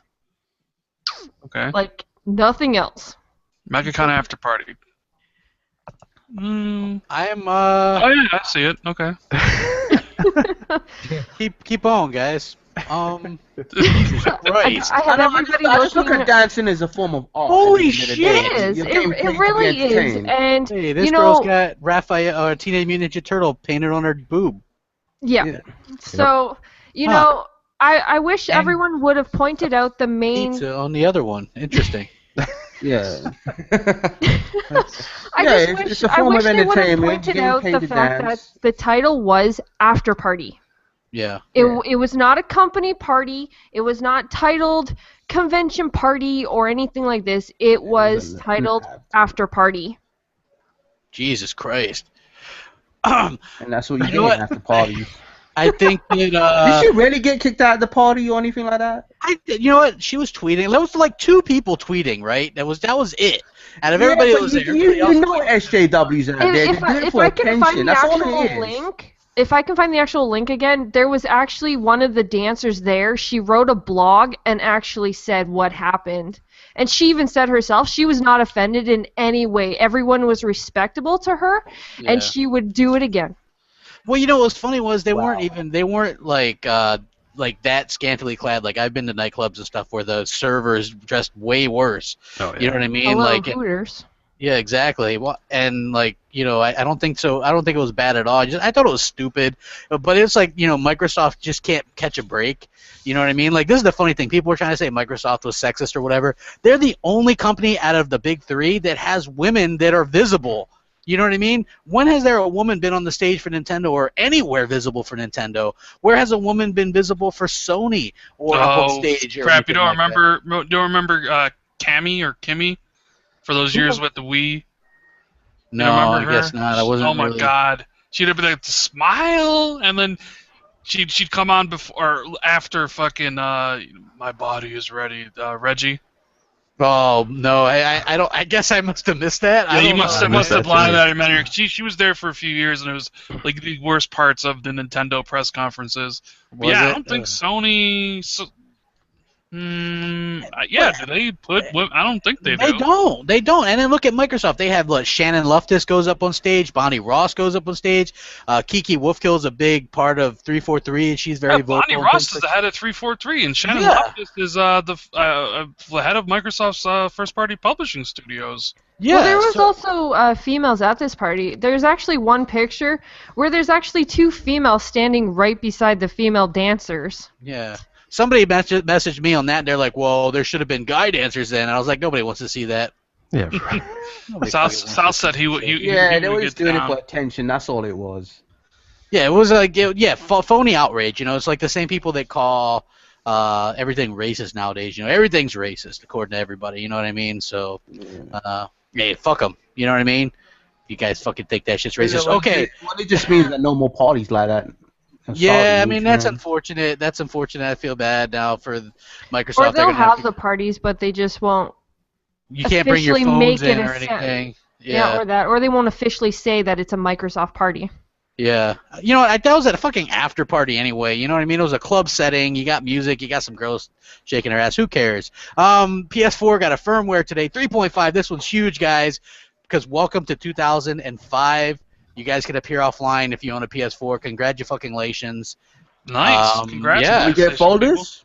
No folders. No Can folders. you change your name? Where's my folders? Where's my folders? Yeah, I don't know. Wait, it's 2016 and you can't even change your username? You can't change your username. There's still McLovin running around. Well, I guess they just got the ability to appear offline. One step at a time. One step at a time.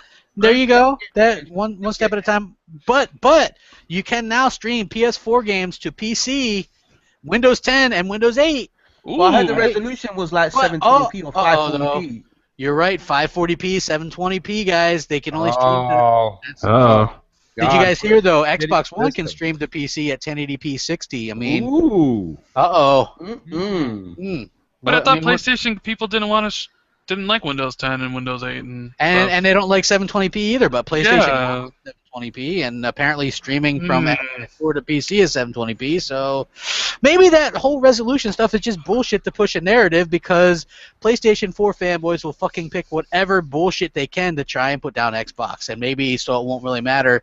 They could both have the same exact resolution, and these fanboys are deluded enough to tell themselves whatever lies they need to make themselves feel better about having a product with lackluster games, shitty exclusives, terrible online, and a company that just overall doesn't give a shit about you, me, or any motherfucker. What do you guys think? Don't hurt them, crap. Don't hurt them. Oh, I mean, come on. Some of these guys' feelings are going to get extremely hurt by what you just said. Oh, was that harsh? What's the one thing they can do? Can they can stream to TV as well? Well, no, they can stream to PC. Well, what is it? Is it like remote play, like with the Vita? Is it the same thing, but on a PC? Sort of. Yeah, it's like. But they capped it down to like 540p and 720p. Yeah. It's not very good compared to. Just playing catch up though. That's what they're doing. Yeah, I mean, look. Am I the only one that feels weird or that feels this way, that eventually Sony's going to start publishing some of their first-party games on PC? No, right? They're going to have to. Yeah, I mean, look, things are so expensive. Like, we were talking about this yesterday. Final Fantasy, whatever the hell one that is, it has to sell 10 million copies to be even moderately successful. Yeah, that's a lot. Same thing with Destiny. Remember, didn't they say it needed to sell like 15 million or something? You know what I mean? What was that? That Tomb Raider reboot? They were like, oh, it's fucking, you know, it underperformed when it had like 5 million or something.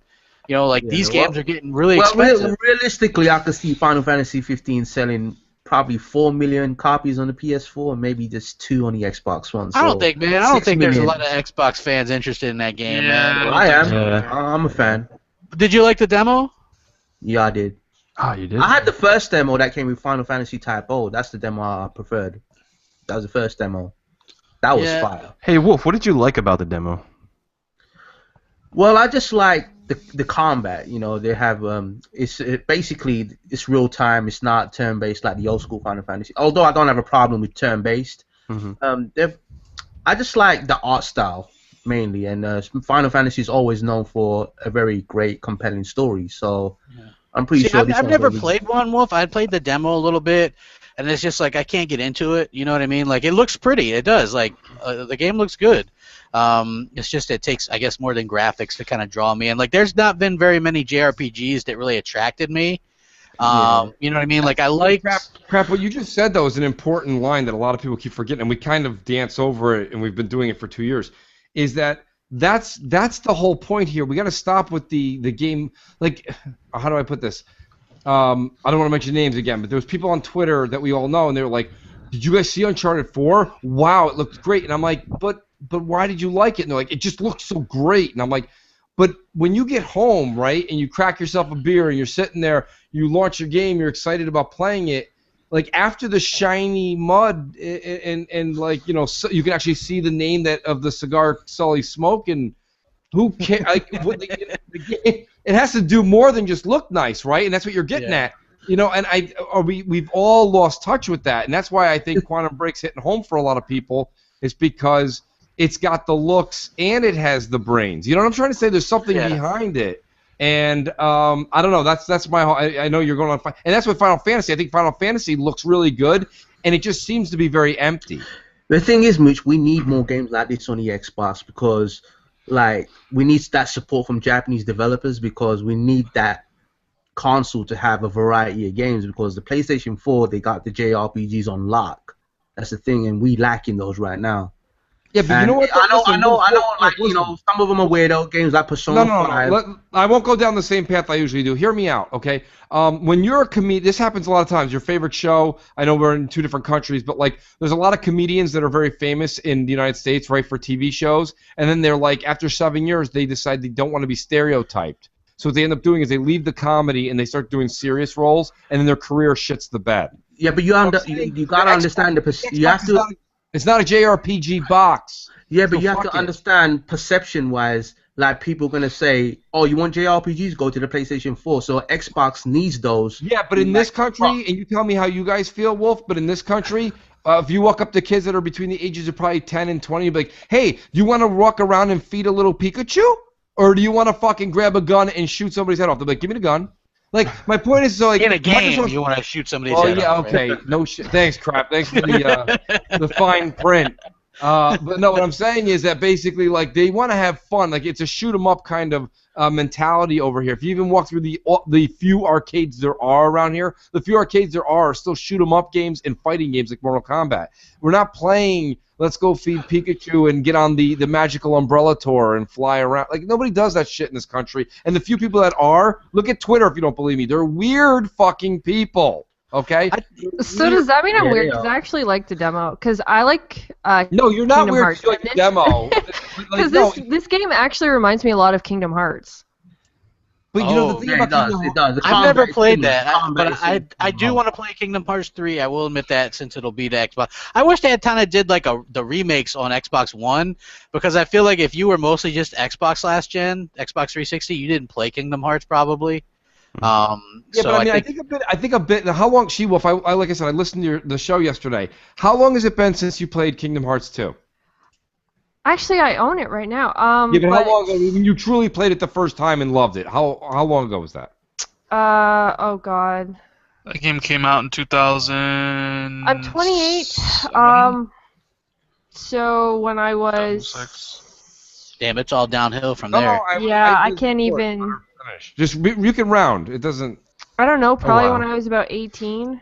Okay, maybe. so but you're in my late teens too. You're a completely different person today than then. I think a lot of that is nostalgia. I think a lot of it is what we all thought was so great. I've given many stories where I brought out all my old Nintendo and SNES games for my son, and I'm playing them, and I wanted him to enjoy them. He constantly tells that to me and Rand that we don't like the 360 as much either. I know, right? No, I'm saying but that's the thing, though. I actually... a game that came out 2 years ago. I'm talking about a game that came out 10 years ago. It's a big difference. What I'm saying is but I actually have to disagree with you because, see, I actually just bought the game because when I moved here and stuff, I didn't have any of my stuff with me, and so I actually just found Kingdom Hearts 2 at GameStop.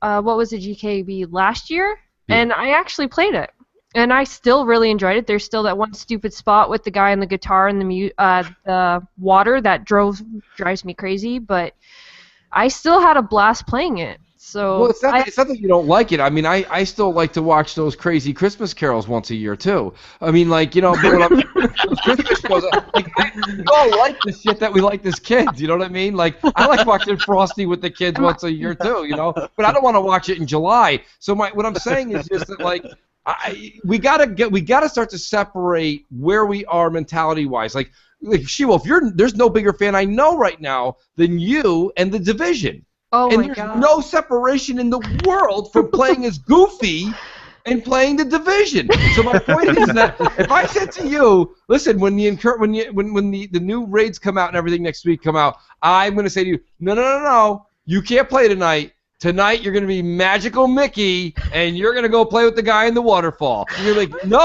I'm not going to do that. So my point is, let's leave nostalgia where it belongs. That great fantasy we have in our minds about awesome things were. But my point is that I just get mooched? Yeah, you got mooched. Like, pretty much just told you, like, you're right. But you're wrong. And I was waiting for it. I was waiting for the mooch line, but I didn't get the mooch line. I gotta change it up because Crap will like call me out on it. Yeah, but the thing is, Phil needs to have some of these games on the Xbox One, so that way he can see. Okay. That way he can see if they're successful or not. That way we can get a Blue Dragon 2 or Lost Odyssey 2.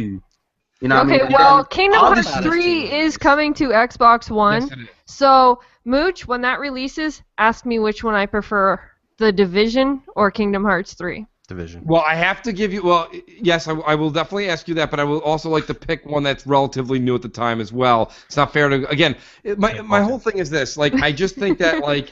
I think that like Titanfall 2. Oh my God. Exactly. There you go. Great example. So Titanfall 2, Kingdom Hearts. Come on. I got your back, Mooch. I got your back, bro. Yeah, exactly. You know what I mean? Like if it's because you know the games I like. You're sitting down, you're on the couch, and you're having a controller, GKB, and their systems. You know, like you could go ahead play Kingdom Hearts. You know what's gonna happen, Mooch? She's gonna be playing Titanfall 2 with the Elite, and then she's gonna go play fucking Kingdom Hearts with that shitty DS4. Oh. She's gonna be like, by default, Titanfall's better just from the controller. Fact. Yeah. I want to talk to Wolf. I want to bring something up to Wolf. Wolf said, but we need games like that. Now, here's my question, Wolf, okay? Quantum Break has been talked about heavily since 2013, and we're sitting here today still scratching our heads whether or not in America if this thing's going to break 1 million. And if it's not going to break 1 million with Iceman and Littlefinger, I got news for you. Certainly not going to break any fucking million when you're talking about Blue Dragon and Blue Nuts. Listen, these things, this is not, it's not going to happen, and it's not a big enough audience, and that's why you're not seeing it, is it's not going to make any money. I get what you're saying, Mooch. The majority of the Xbox crowd, they're more into we're just not into it. Action adventures and they're not. We don't really have a big JRPG audience on the Xbox. There's no incentive. There's no incentive for those Japanese developers to put them on Xbox because look, like some of the Japanese games at least have a chance to sell good in Japan for the PS4 because there's a couple million sold there. There's like 5 Xbox One sold there, and I think one of them was to my friend who was in the army over there. Right. So I mean, I don't think that there's not that incentive, and I'm not even sure. Like I think the bigger ones will come, like Kingdom Hearts and Final Fantasy. That's great. We might get that MMO one now that they allow crossplay. So I mean, I guess that'll be cool. I would hope that they invest more in some of the first-party ones that they have are good because they do own the IP of What were you saying? Like Blue Dragon and look, Lost Odyssey was one that I actually liked.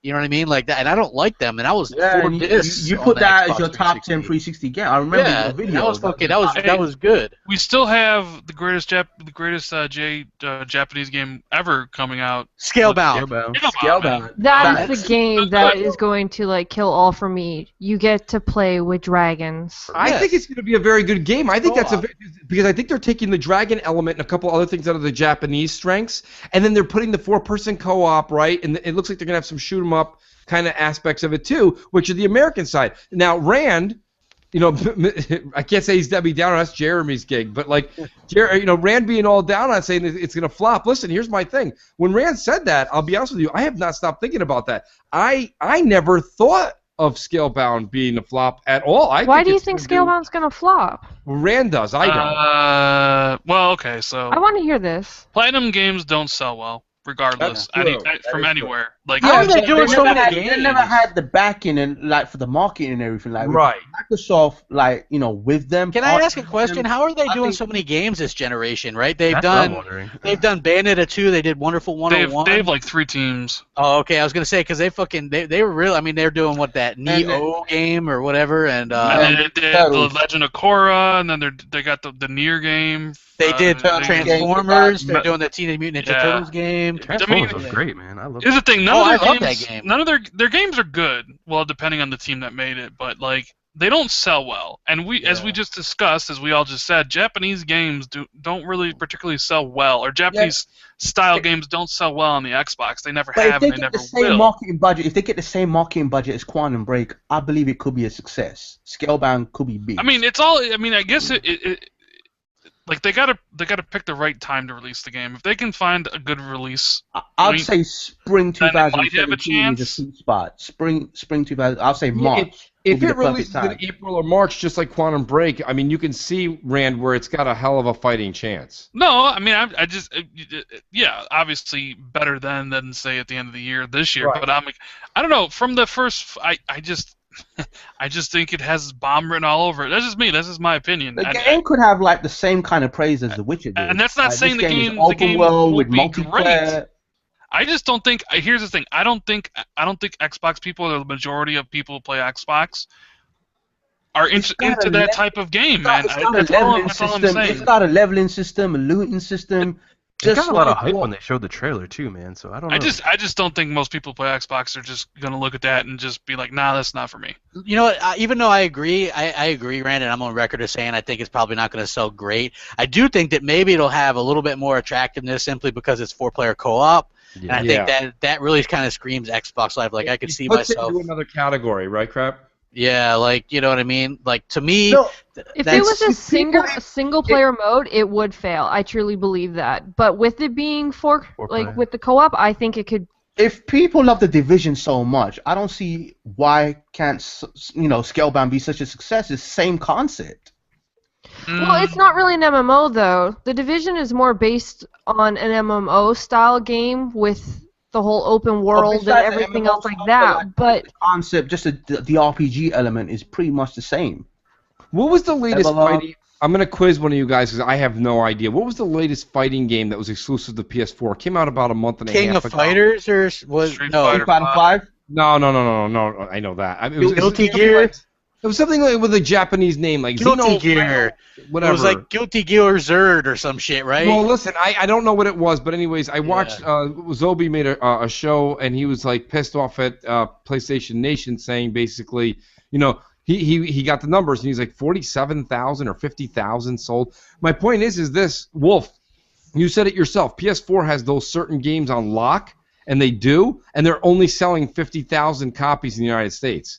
Like, that's not good. That's bad. That's really bad. That's after a month and a half. Like, so what I'm saying is that, like, Phil sees these numbers and he's like, no way. Like, I don't care. If PlayStation wants to, that's like you brag. That's like Xbox being like, Xbox, the only place you could play Neho or, the Draper. It's like, I don't want to play, like, these games that don't matter. And unfortunately, see, back in the days of OG Xbox, those games were relevant because when OG Xbox came out, they were going head-to-head with all the Japanese games. Now that we've had so much time, and Xbox has kind of got its own identity and their own games, well, I can only speak for myself. I gravitated towards the Xbox and left PlayStation. I had PlayStation 1, PlayStation 2. I had tons of games.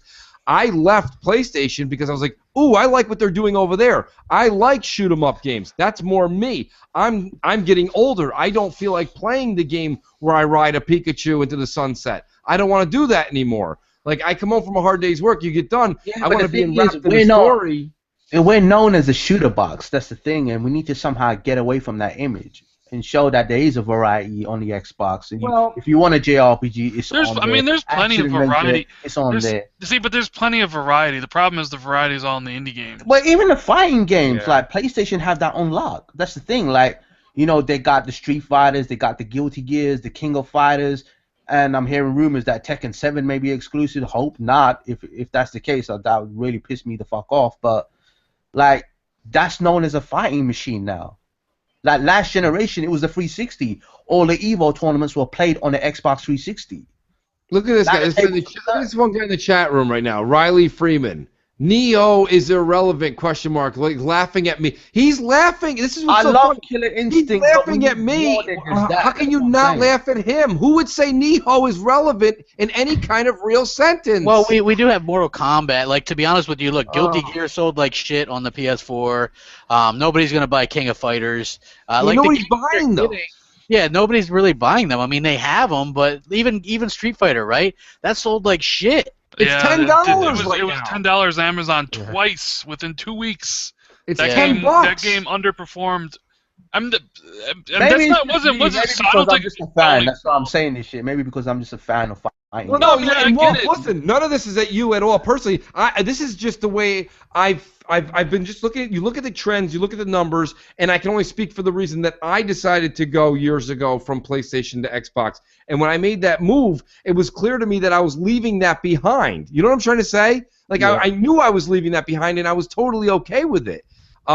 Because, I mean, at this point in time, think about all the games that are out right now, Wolf. And what if Xbox did have all the games you're talking about in between, right? That's really great for the library and the portfolio, but short of us working for Microsoft, I don't see with all these games coming out, you being like, nah, dude, I'm not going to talk to you guys about Quantum Break tonight. I got to go play Shin Shell 5. What? No, right now, I'm happy with the way Microsoft are doing things right now. We're going to get Recall, which is an RPG, open world RPG. I'm happy with that. I'm happy with Scalebound. Me too. I think Scalebound is going to be very good. I do. I don't know how it's going to sell, but I think it's going to be a Japanese game with like some Western elements to it. Yes. And I'm happy. It's not turn-based, so I'm happy about that. I'm looking forward to Scalebound. I really was. That was something that this year, you know, when they delayed it, I wasn't as negative as a lot of people because I knew we had a lot of other games coming. Yeah. But like I'm looking more for myself, and I know I'm totally in the minority here because Crap's he'll probably block me from the show. I'm looking more forward to Scalebound than I am Sea of Thieves. Like, fuck you! I just saw some of the videos. You're getting John, dude. I know, John. I saw the videos on Scale. I saw some of the videos on Scalebound, and I liked how you could customize your dragon and change the colors and everything. I am disappointed with one thing with Scalebound. This is one game that. The whole female comment from earlier, I do wish I could have had a female character instead of... Oh, there isn't one? Well, you never know. Like, in co-op, you get a female character. You probably will. Well, as it stands right now, from everything... Because he had a whole month of explaining his game and explaining how it was all being done, and I watched all those videos, and how it stands... The story is about just this guy, so unless if I were you, She-Wolf, I would tweet Kamiya-san. You'll be blocked. You'll be blocked. You'll be blocked. You want a female protagonist. Well, we know how much. I don't know. Maybe the multiplayer, they might have added something because they did delay the game for almost a whole year. So maybe they'll change it because there are so many complaints. But at the same time, I do know the main story base is just that guy Derek. I think his name is. True. We know how much the Japanese respect women, but Whoa, mood. Right. They don't. So I mean, if she writes him, all she's gonna get is blocked. You're not even gonna get an answer. You won't even get a no. Yeah. You'll get nothing. Yeah, So, I'm sure the Japanese, you know how the Japanese are with the women in their games. You see a lot of breast visits. That's what I'm saying. Yeah, they don't. Yeah, they don't. You probably get that. You probably get women in this game. Yeah, I mean, there could be. I mean, did anybody actually watch his videos though? Like he had all these interviews, which was why I was kind of surprised that they actually delayed the game, because he did a video every single day with an interview explaining his story of the game and why it is the way it is and everything for a whole month. Yeah. Well, you know what? I heard from somebody, a very, very reputable source, totally somebody not in this podcast, that Phil wasn't really happy with the way a lot of things were in Scalebound, and so that's why it was delayed. I guess it was really kind of. Were they not hitting their mark? That means that guy from Platinum Games blocked Phil. Can you imagine if Kamiya blocked Phil? Oh my God! Yeah, what a dick that guy is. Anyway, like I mean, really. Yeah, what a complete asshole. But anyway, Mooch, fuck you for not being excited for Scalebound. By the way, hold on. I mean, Sea of Thieves. Let me ask you something, Mooch. I mean, look, it's an MMO, pirate MMO. We could get a fucking BGST ship. We can go plunder people. Well, I mean, listen, I'm gonna sound like you, crap. I'm gonna use some of your words. You guys are getting really excited, and all we've seen is a little thing that looks like it's right out of oh God, what was that thing where you can create your own game on Xbox One? Spark. Yeah, Project. It looks like a Project Spark game so far. Oh no! Did you see that water effect? Okay, the water. Okay, the water that came out. The water that came out last week looked really good. Okay, but everything other than the water, it looks like a Project Spark game. It's using Unreal Engine 4 though. I mean, that's. Well, I don't know, man. Maybe they. Are you really telling me you don't want to be on a ship and push people off a plank into a whole bunch of sharks? Like, come on. I want to be that doubt that I'm gonna like it. I just haven't seen anything that makes me. I'm just scratching my head why you guys are so excited about it, except for the theory. I'm a big fan of MMOs. It's actually where I started my whole gaming. So Pirates. You sound like Kramer from Seinfeld. Pirates! Dude, look, I'll tell you this right now. My favorite Assassin's Creed is Black Flag. Why? I didn't like the story so much. I like being out in the fucking boat pirating and, like, scallywag and the fucking sea shanties. Yeah, no, don't get me wrong. The concept there is good. We've seen more of Scalebound and that fighting. And I mean, like I said, I completely wear what I'm saying on my sleeve. Like, I just like that fighting aspect more. I don't mind MMOs. That's why I like The Division so much. The Division is a lot of fighting, and same thing with, like, Destiny. I like that because you're fighting and you're continuing along. And you have powers too, bro. You have powers, man. On what? And that could always be fun on Scalebound. You got powers. Scalebound. Wolf, I'm dancing with you. I mean, I think Scalebound is great. I really do. I think it could possibly have that same appeal as Destiny. I just have that feeling that it could. Well, like we said, I don't think Scalebound's an MMO though, so I don't know if it's gonna have the clout. No, it's not an MMO, but I'm trying to say it could have that same kind of appeal. It still has online elements. From what he explained, it's supposed to actually just be, it's gonna have like a single player campaign, and then some spots you'll be able to bring in your have the co-op and everything with your friends to take on certain spots. Okay. That's how it sounded in his videos when he was explaining it. I thought it was probably have co-op missions, and he may even have PvP. You never know. That would be awesome. Yeah, you know what? I hope so, man. The more I love co-op shit. You know, like that's what I'm so psyched about Gears 4. Like I love the aspect of going through there, fucking playing the co-op stuff. It sounds really good to me. Real quick. What do you guys think about this? Just going back to, because I have these topics in a row and then we get way fucking sidetracked. But Naughty Dog says they're okay with another studio doing Uncharted 4. Doing Uncharted 5. Do you guys actually buy that, or do you think they would want some kind of control over that? Do you see them giving this shit up? Let's be honest. Uncharted 4 is going to probably do insane numbers for them. I don't see them giving that franchise up or like not doing another one. I thought Uncharted 4 was supposed to be the end. I thought that's what they say, but let's take a look at this real quick, right? They also said Halo 3 finished the fight. You know, Sony, Uncharted is their biggest franchise, right? Yeah. Essentially, I mean, Gran Turismo sales, like total sales numbers, is the biggest, but you know, the one with the most like relevant is Uncharted, and like I could totally see a situation because they already said like the ending is going to be very divisive. Like people are going to hate it. Some people are going to love it. So if Uncharted, I mean, if Naughty Dog wants to go on and do Last of Us 2 and then some new IP, I mean, I don't see why Sony wouldn't just farm out the franchise to another studio just to keep it going. Well, now I will say that they did do a pretty good job. Who the hell did the PlayStation Vita version? It was like Sony Bend or something. I forget who did that. But it was actually. Dude, I mean, think about like this is where Microsoft fucked up essentially with Bungie, right? Like they told Bungie, you know, like, hey, you're making Halo, and then all their contracts started coming up, and none of them wanted to resign. So instead of like losing all the talent at Bungie, you know, Microsoft. Destiny could have been an exclusive, is what you're saying, and they still. Well, yeah, so like they could have let like them make Destiny and then still form 343 to make Halo. Like they don't, you know, like so that's probably what's going to happen with Naughty Dog. Is Naughty Dog's going to do Last of Us 2 and then a new IP. And they'll have some other studio make Uncharted, and that's. You know what's funny about that is there's still like Bungie people at 343. Oh yeah. So they would, you know, and like Halo was doing fine. So it's like it's really interesting that you're right. I mean, just think about it, right? Halo and Destiny could both be Xbox exclusives. I mean, well, Microsoft would have probably put Destiny on PC. Thank you, Don Matrick, for your foresight.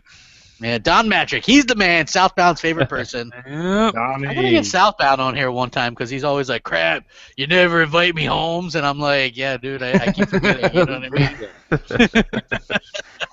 mean? so yeah, I like that dude though. He's funny, man. He's a funny dude. We were playing soccer cards against him, and he just disappeared. And I was like, "Where'd he go?" Yeah. Well, and I was like, "Where'd you go?" And he's like, "Oh, he's in a party with Phil Spencer." You know what I mean? Fucker. So. I don't know. For me, when it comes to Uncharted, and a lot of these games, if they don't actually have stories that continue, like we were talking about this yesterday, like say having a Quantum Break 2, it's like movies where they come out and they make one, it was amazing, and then they make a sequel, and you're like, why did they do that? Why didn't they just stop? And a lot of these games make me think about that. Like, I understand the story. If you have a story base, fine, play it out. But once you say it's done, just let it be and actually bring out something new, because that's what we want to see are new games. We want to see what else can be out there instead of copying the same ideas and constantly just bringing out the same thing, and we're sitting here looking at it like a sequel to a movie. Why did they do that? Well, my whole thing is sounds in the fucking comment section. Yeah, he got to hear my fucking impersonation. Always a bride, never a bride, or always a bridesmaid, never a bride. Hilarious. Yeah, I don't really mind a Quantum Break 2, but like if Remedy want to make a new IP, I'm all for it. Yeah, but like between one or the other, I don't mind either. If Uncharted's done by another studio, is it really Uncharted at that point? It's kind of like, you know, Lionhead not doing Fable. Like, yeah, there's other studios that could do it, but would it be Fable? Would it still have that charm? Hey, if they keep some of those British people, like from Lionhead, like they could have already kept the most talented people and shuffled them over to Rare. You know what I mean? I doubt any of the really talented people are gonna be like free agents or anything. So I don't think Rare gonna work on a Fable. Yeah, I wouldn't know if they would be Rare, but why not just an internal studio? I mean, like they have internal studios, like Ken Lobb, right? He's part of Microsoft Game Studios and helps oversee like Killer Instinct. I mean, even though Iron Galaxy does it, he is overseeing. He's one of the original people from Killer Instinct. So I mean, like you could still have people oversee it, get a couple of the higher ups or whatever, do something along those lines. But I digress. I mean, again, I've already covered that shit. That was an expensive ass company not to have put out a AAA game in 6 years. You know what I mean? Like, you know, I mean, don't them the breaks. That'll learn you, right? I mean, you don't fucking put out a AAA in 6 years and you're a AAA company, and then you fucking call your shot, and you're like, hey, you know, we want to do this game, and you just end up bleeding money. That's what happens. And I'm a Fable fan. I fucking loved it, and I even liked. You know, I liked Fable Legends for what it was, but I mean, hey, what are you gonna do at the end of the day? Real quick, I want to close it out since we've had fucking been going at this for almost 2 hours now. Thank you guys for joining us. Anybody want to close with anything? Go down in order and just, you know, I know some of you people got like Twitters and you want to be like, hey, my Twitter handle's this. I mean, if you guys really want to see a funny fucking Twitter exchange. People are still tagging into that one earlier with all the GIFs and shit, so that was really funny. Mooch, close up. You got some kind of shit, right? Yeah, of course. We got Crossfire Friday at 6 p.m. We got, of course, BGST, which Crap is on with me, Zaire, and Showstopper and Tim. And don't forget, guys, Wednesdays at 8 o'clock, Xbox Nation. Every Wednesday at 8. WNBC. Yes, every Wednesday at 8. What about you, Rand? What do you got? You got some TXR shit going on? Yeah, I mean, Monday nights, 10 o'clock, we got a TXR going on. I'm going to be trying to get this achievement that's named after me, so... Oh, okay. I want to see this. How many people in chat got an achievement named after you? Oh, nobody? All right, cool. Nobody. Yeah. Nobody. That's who. Yeah. It's called the Backstabber achievement, is what it is, Rand. Let's be Ooh. honest. Oh. Ouch. What about you? Hashtag facts. What do you got going on, bro? Well, yeah. Subscribe to my channel. Follow me on Twitter at IamIronWolf, and yeah, add me on Xbox Live. All caps Iron Space Wolf 714. And yeah, if you fuck with me, you had some good content. You had some good content lately, like with the you did a lot of Quantum Break stuff, and you also did. You actually broke the news of the 1080p Gears beta, right? I mean, that was you. That was your tweet. That was on N4G and shit. I clicked on it and saw my name all over the place. Yeah. Yeah. But, so that was pretty cool. That really a lot of people were just trolling me over this 720p stuff. So I had to ask them, and he was just straight up with me that it's 1080p. Well, I mean, that's awesome. And oh yeah, Rand, real quick, I got the TXR podcast link in the description down there, so people can click on that if you like. If you like hearing the Eeyore of Xbox talk about Xbox. The Eeyore. Yes, his link is down there. Also, the Gamers Know Best YouTube page. Your guys' stuff is linked there. DKB, you got anything to close with, bro? Yeah. I'll be on Xbox Nation every Wednesday. Yes. I'll be on Shop Podcast on Saturday. We have the Console Corner on Tuesdays. And yes, She-Wolf is hot as hell, and she's all mine, bitches. Oh. Wow. Okay. So there. Okay. Where was that from? It was in the chat. It was hilarious. Oh. Jesus. Oh, what about you? You got anything to close with, She-Wolf? I got everybody all flustered there. You can find me on Twitter, of course, at Desert She-Wolf. You can find me at Gamers Knows Best with GKB. Also, you can find me on Xbox, so yeah, I guess that's about it. Yeah. Oh, I'm going to be on the Four Guys with Quarters podcast tomorrow, it looks like, so. Nice. I've never done that, That's a good show, man. I guess I should say that too, right? I'll be here on Xbox Nation every Wednesday too. Yeah, we've got you in here, and you and your husband, your lovely husband. So yeah, people, because I know people in the chat box are like, it's funny she didn't say, and yes, GKB is hot as hell, and he's all mine. That's all good. That's all good. She didn't. Yeah. Poor GKB. Oh well, I won't get into that joke with everybody. Oh my. Okay, and with that, we're gonna let you guys go. Thanks for watching. We'll catch you guys here again. I'll be on that Four Guys with Quarters podcast tomorrow, and then Crossfire, same fucking thing. Crossfire. It's probably gonna have the same panel. It may be. I am switching it up a little, Crap. I'm going to do that, yeah. We're going to have some different folks on. We'll see what's up. Instead of Crap hosting, it'll be Mooch. Right. It'll be totally different show. Completely different, right? I mean, it's not going to have the same dynamic, so You'll be completely fooled, folks. Yeah, I put my Robin Quivers hat on when I go over there, right? I just kind of back your play and shit. So anyway, guys, thanks for watching. We had a really good time. Rack 'em up, and we'll catch you guys next week. Enjoy Quantum Break. It is a fucking great game. Later.